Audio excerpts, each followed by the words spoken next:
10ാം class കഴിഞ്ഞിട്ടാണ് ഒരുപക്ഷെ നമ്മുടെ എല്ലാവരുടെയും ജീവിതങ്ങൾ നല്ല രീതിയിൽ തുടങ്ങുന്നത്. 10ാം ക്ലാസ് വരെ എന്തുണ്ടാവും, നമ്മുടെ പാരന്റ്സ് ഒക്കെ നമ്മളതിനെ അത് പഠിക്കുക ഇത് പഠിക്കുക എന്നൊക്കെ പറഞ്ഞിട്ട് പിന്നാലെ ഉണ്ടാവും. എന്നാൽ 10ാം ക്ലാസ് കഴിഞ്ഞ് കഴിഞ്ഞാൽ നമ്മുടെ കരിയറിൽ പാരന്റ്സ് ഒന്നും എന്ത് ചെയ്യില്ല, പഠിക്കണം മോളെ അല്ലെങ്കിൽ പഠിക്കണം മോനെ ഒന്നും പറയണില്ല. അപ്പൊ നമ്മുടെ ജീവിതത്തിൽ നമ്മൾ ഈ സമയത്താണ് നമ്മുടെ ടേണിംഗ് പോയിന്റ്, 10th കഴിഞ്ഞ സമയത്ത്. അപ്പൊ പ്രിയപ്പെട്ടവര്, നമ്മുടെ ജീവിതങ്ങളിൽ നമ്മളെല്ലാവരും വലിയ ലക്ഷ്യങ്ങളൊക്കെ വെക്കുന്ന സമയമാണ് ഈ 10ാം ക്ലാസ് കഴിഞ്ഞ സമയം. ജോലി സങ്കല്പങ്ങള് അല്ലെങ്കിൽ വലിയ ആളാവണം എന്നൊക്കെ ചിന്തിക്കുന്ന സമയമാണ് ഇത് 10th കഴിഞ്ഞ് കഴിഞ്ഞാൽ. അപ്പൊ നമ്മുടെ കരിയർ രൂപപ്പെടുന്നത് എവിടെയാണ്? 10th കഴിഞ്ഞിട്ടാണ്. എന്റെ ജീവിതത്തിലും എന്റെ ജീവിതത്തിൽ ഞാൻ 10ാം ക്ലാസ് ഒക്കെ ജസ്റ്റ് പാസ്സായിട്ടുള്ളതാണ്. എന്നാൽ എന്റെ 10th കഴിഞ്ഞിട്ടാണ് എന്റെ ജീവിതത്തിലെ വലിയ മാറ്റങ്ങൾ ഉണ്ടാക്കിയത്, പഠിക്കാനൊക്കെ കൂടുതൽ തുടങ്ങിയത്.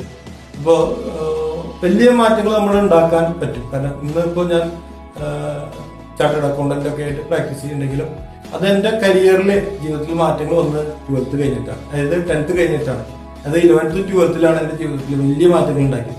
അപ്പൊ നിങ്ങൾ പഠിക്കുന്ന കുട്ടികൾ എന്ത് ചെയ്യുക, നന്നായിട്ട് പഠിക്കാൻ നോക്കുക. അതുപോലെ നിങ്ങളെ ഈ 10th മുകളിലുള്ള പ്രായത്തിലുള്ളവരൊക്കെ എന്ത് ചെയ്യുക, ശ്രദ്ധിച്ചു കഴിഞ്ഞാൽ നമ്മുടെ വലിയ സ്വപ്നങ്ങൾ നിങ്ങൾ കാണുക. ആ ജീവിതങ്ങൾ എന്ത് ലക്ഷ്യങ്ങളാണ് നിങ്ങൾ ആഗ്രഹിക്കുന്നത്, അംബീഷനൊക്കെ സെറ്റ് ചെയ്യുന്നത്, ആ അംബീഷനിലേക്ക് എത്താനായിട്ട് ഹാർഡ് വർക്ക് ചെയ്യുക. ദൈവം നിങ്ങളെ സഹായിക്കും.